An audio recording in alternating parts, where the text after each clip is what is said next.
Olá, NeuroSky, seja bem-vinda ou bem-vindo a mais um Sky Case. Hoje voltamos à nossa programação normal, acabamos os highlights do SNR 2023 e hoje começo eu, Tomás Fred, com traumatismo crânioencefálico, o tema aqui é hematoma epidural. Eu, como prometi para você, vou trazer informações tanto para o nosso público avançado quanto básico. Se você está começando agora, se você é acadêmico, eu vou trazer conteúdo, eu tenho certeza que você vai aprender muito.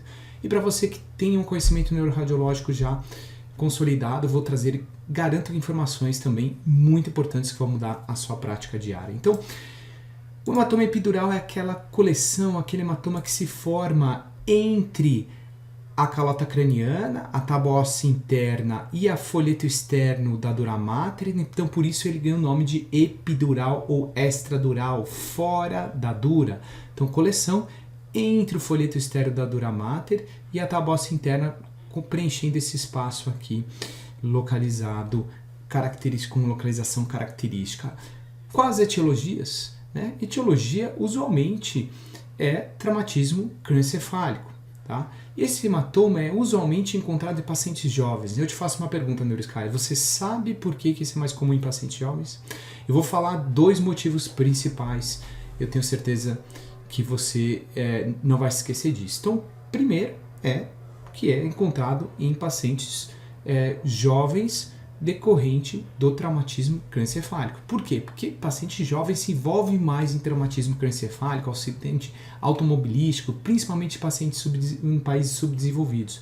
Esse é o primeiro motivo de ser encontrado mais em pacientes jovens. Tem mais um motivo que eu vou falar mais pra frente, então você não sai daí. Não sai daí que você vai aprender mais isso conosco hoje.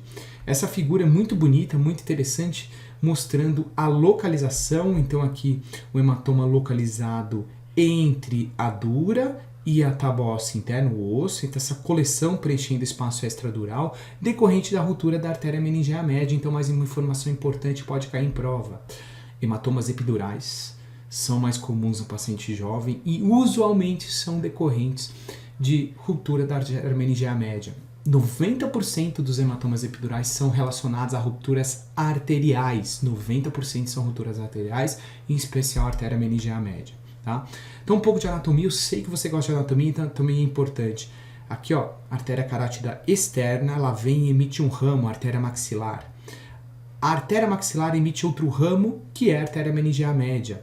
A artéria meningeal média, portanto, é um ramo secundário da carótida externa, entra no forame na base do crânio através do forame espinhoso, e aí ela corre aderida à tábua óssea interna do osso temporal. Se você tem um trauma suficiente para levar a fratura da calota craniana e ruptura da artéria, então você pode ter o hematoma epidural nessa localização característica. Então aí você já sabe. Por isso que hematoma epidural é mais um dos motivos é paciente jovem, trauma crânioencefálico, acidente automobilístico, ferimento de arma de fogo, ruptura da artéria meningeal média que corre nessa região. Nosso primeiro caso, mostrando então um paciente com um hematoma epidural agudo, uma coleção hiperdensa, a hemácia tem sangue, fica hiperdenso no atomo, com um formato lentiforme. Então, como se apresenta na imagem hematoma epidural? Paciente jovem, traumatismo crânioencefálico e vem com uma coleção epidural, um formato lentiforme, aspecto em lente, parece o cristalino, olha que caso bonito. Tá? Outro detalhe que pode ser pergunta de prova, esses hematomas usualmente não cruzam suturas. Respeita as suturas, em especial a sutura coronoide é respeitada. Então você olha o hematoma, uma coleção, tem formato biconvexo, não está cruzando sutura, você muito provavelmente está de frente do hematoma epidural. Vou na janela óssea, tem uma fratura do osso temporal próximo onde corre a artéria meningeal média, esse hematoma epidural.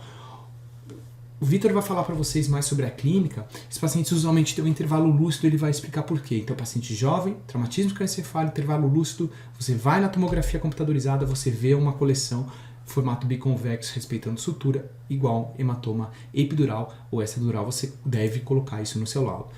Usualmente, ou na maioria dos casos, esses pacientes, por serem ruptura arterial, aumentam rápido de volume e eles podem precisar de uma intervenção neurocirúrgica, drenar esse hematoma, senão esse paciente pode rebaixar. Um outro detalhe que pode ser interessante, descrito como uma heterogeneidade, né? Se você vê uma coleção hiperdensa, homogênea, com foco hipodenso dentro, isso pode inferir um sangramento rápido, um hematoma em expansão. Então fica atento à heterogeneidade dessas coleções. Então aqui mais um caso mostrando para você uma coleção hemática aguda, hipertensa, formato biconvexo, comprimindo o parênquima, olha, efeito compressivo importante, paciente jovem, pós-trauma. Vou fazer o quê? Vou olhar a janela óssea. Neuroskyer, viu isso? Você vai olhar a janela óssea buscando fratura. Tem que ter aqui uma fratura no osso temporal próximo aonde corre a artéria meningeal média. Então, hematoma epidural agudo. Voltando no primeiro caso, aspecto lentiforme, agudo, tá? Fratura do osso temporal, hematoma epidural. Lógico, vamos buscar outras complicações dos achados intracranianos. Vou falar para vocês isso mais para frente. Mas essa é a mensagem em relação ao hematoma epidural. E agora, por que eles, é o segundo motivo, por que esses hematomas ocorrem mais nos pacientes jovens? Porque no idoso, a dura ela vai ficando mais aderida ao osso. Olha que detalhe importante. Com a idade, a dura vai fibrosando, vai ficando mais aderida ao osso, então fica mais difícil essa formação do conexão epidural, tá bom, Neuroskyer? Então lembre-se disso, segundo motivo por eles serem mais frequentes em pacientes jovens. E aqui por último, uma condição muito interessante, hematoma epidural anterior, temporal anterior. Aqui nesse artigo até colocaram um termo benigno, então você vê a localização da coleção hemática aguda, formato biconvexo, então é epidural, mas ela é uma localização temporal anterior, né, na fossa craniana média. Os que eu mostrei aqui eram mais temporais posteriores, né, póstero-superiores. Então, via localização, aqui nesse caso tem até uma fratura da asa do esfenoide. Isso aqui é o que? É decorrente da ruptura do seio esfenoparietal. Então já estou falando para você que essa localização de hematoma epidural temporal anterior muito provavelmente é decorrente de sangramento venoso, ruptura venosa do seio esfenoparietal. O seio esfenoparietal dena para o seio cavernoso. Então você viu essa localização, você já sabe que entra naqueles 10% de hematoma epidural decorrente de sangramento venoso. Tá? E por que isso é importante? Esse artigo da Radiology mostra de 200 casos, nenhum precisou de drenagem neurocirúrgica, ou seja, evolução benigna. Por isso que eles cunharam o termo hematoma epidural temporal anterior benigno. Tá? Então, um dado muito importante, viu hematoma nessa localização, pode ser sangramento venoso, a evolução é boa, prognóstico bom, diferente dos outros de sangramento arterial. Então, resumo para você, Neuroskyer.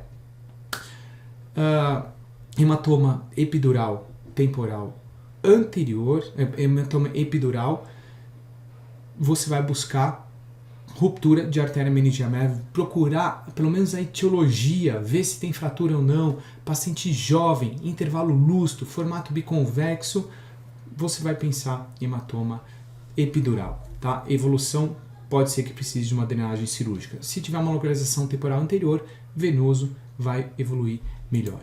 Então é isso, Neuroskyer, muito obrigado. Sem você nós não estaremos aqui discutindo e aprendendo juntos. Então semana que vem continuaremos com traumatismo crânioencefálico. Até lá!